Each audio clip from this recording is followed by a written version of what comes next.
Tampok sa pagsalubong sa imahe ni San Vicente Ferrer sa San Juan, Batangas, ang nobena, luwa, sayaw ng parangal at subli. Lumilibot naman sa iba't ibang bayan sa Batangas ang Knights and Dames of St. Vincent Ferrer para ipalaganap ang debosyon sa santo. Tungayan yan sa report ni Denise Abante.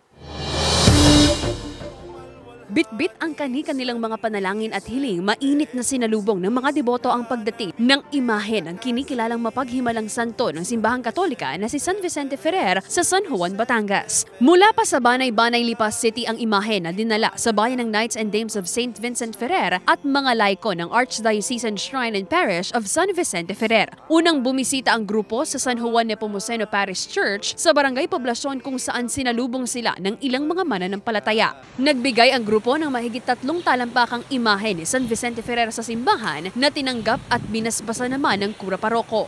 Sunod namang tumulak ang grupo sa San Vicente Ferrer Chapel sa Barangay Buhay na Sapa kung saan kinikilala ring patron ang naturang santo. Mula San Juan Nepomuceno Parish Church, nagsagawa ng motorcade patungo sa kapilya. Kasamang inilibot ang mahigit 70 taong imahe ni San Vicente Ferrer de Buhay na Sapa na pinaniniwala ang milagroso ng mga deboto. May mga debotong nag-abang sa gilid ng kalsada na nagwawagayway ng mga puti at dilaw na bandila, tanda ng kanilang pamimintuho at pagsalubong sa poon. Samantala, bilang pasasalamat at pagpaparangal sa poon, nagtanghalang ilang kabataan ng sayaw gaya ng putungan at subli na tradisyonal na sayaw ng mga Batanggenyo. Sinundan naman ito ng rito ng pagtanggap at nobena na dinaluhan din ng mga bisitang deboto na mula sa Lipa City. Ilang deboto ang nagpatotoo sa umano'y mga himalang kanilang naranasan dahil sa pamimintuho kay San Vicente Ferrer. Nag-alay din ng luwa o pagpaparangal sa poon sa pamamagitan ng pagtula. Layunin ng grupong Knights and Dames of St. Vincent Ferrer na ipalaganap ang debosyon sa santo sa iba't ibang lugar sa Batangas. Kada simbahan o kapilyang kanilang pinupuntahan, nagbibigay sila ng imahen ni San Vicente Ferrer. Samantala, kinikilala ang santo bilang patron of builders